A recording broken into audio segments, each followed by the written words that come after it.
While North Vietnam was supported by the Soviet Union, China, and other communist friends, the South Vietnam was supported by the United States of America and anti-communist allies during the Vietnam War, which lasted from 1955 to 1975. This war effectively became a proxy conflict against communism during the Cold War. The Vietkong were a guerrilla group that fought against South Vietnam and its allies. They received help from the North Vietnamese army during their conflict. In spite of the fact that the American military possessed greater weaponry, the Viet Cong possessed an incredible level of tenacity.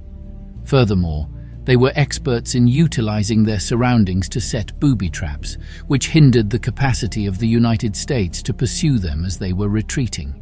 In order to achieve devastating results, the Viet Cong utilized booby traps, which were not only inexpensive, but also rather easy to construct. In contrast to mines, the majority of the booby traps that were set were constructed out of bamboo, which allowed them to be concealed from mine detectors. Furthermore, bamboo traps frequently functioned on their own, which meant that traps could be set in advance without the need for monitoring. In addition to the fact that this meant that additional soldiers were necessary to remove their wounded comrades, which hampered operations, it also meant that the traps were a psychological weapon as word spread about them. Many of them were designed to maim rather than kill.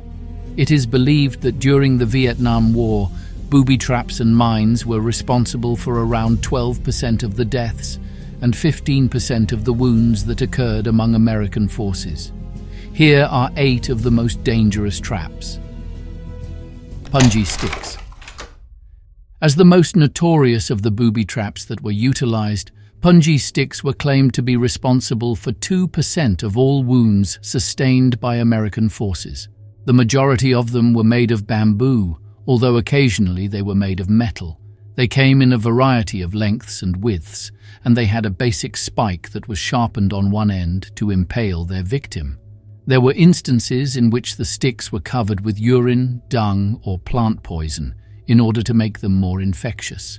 The sticks were frequently inserted into camouflaged trenches that were dug in places that were expected to be traversed by American troops. The soldiers would then fall into the pits and injure themselves by becoming impaled. When the sticks were used, the place of piercing was typically in the lower thigh area. The sticks were not necessarily intended to kill, but rather to slow down or stop a unit while victims were being evacuated. Occasionally, the sticks were angled downwards, allowing soldiers to step into a pit where they were unable to extricate their leg without causing additional injury. On occasion, members of the Viet Cong would dig trenches adjacent to one another. This meant that if a soldier fell into the pit and required assistance, his fellow soldier would therefore become stuck in the pit next door. Pungi sticks were also employed in conjunction with barbed wire in tunnels and sometimes deployed in preparation for an ambush in areas where soldiers may be anticipated to take cover, therefore impaling themselves in the process. Pungi sticks were also used in tunnels. Grenade traps. Most of the time, these were positioned in a stream or along the bases of tunnels.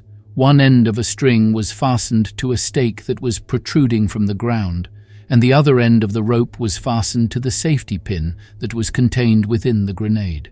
The grenade would go off whenever a soldier tripped the wire that was attached to it. On the other hand, grenades were placed into cans and secured to the ground at a low level. These cans were either tethered to trees on either side of a path and connected by a wire. Before being placed into a can, the pins of the grenade had already been withdrawn, and the safety lever had been held down through the process. Upon the tripwire being activated by the foot of a soldier, the grenades were extracted from their cans, which resulted in the release of the safety levers and the subsequent ignition of the grenade. Cartridge traps. Occasionally referred to as toe poppers, these were small arms cartridges, such as bullets, that were concealed in the ground by placing the tip of the bullet inside a bamboo tube and placing it on a nail. The bamboo tube was then utilized to conceal the bullet. If the bullet were to be walked on, the pressure that was applied to it would cause it to fall onto the nail, which would ignite the primer and cause it to explode. During the time that the wounded soldier was being treated, this presented the Vietkong with an opportunity to establish an ambush. In most cases, the traps cause injuries, but depending on the size of the shell, they could even be lethal. Snake pits. Traps that were placed inside tunnels frequently made use of snakes. Using tripwires, snakes that were concealed within bamboo sticks would be released into the environment. The usage of deadly snakes was common, and they were referred to as three-step snakes, since that was the maximum distance that a soldier could travel after being bitten by a snake, owing to the venom that the snakes contained. To successfully navigate and disable these traps, the tunnel rats of the United States required specialized training. Snakes were also concealed by the Vietkong among the packs of soldiers, and they were sometimes fastened into the limbs of trees by their tails at a height that required them to be at face level. The mace. The mace was possibly one of the most dangerous booby traps that United States forces had to encounter. A big metal or wooden ball with spikes would swing down from a tree once the tripwire was activated. The ball would be based on a tripwire. Tiger traps. A board that was spike-studded and weighted was used as the tiger trap, which was very similar to the mace. The catch on a rope would be undone by a tripwire, which would then release a plank that was weighted down with barbed metal spikes. Pressure release traps.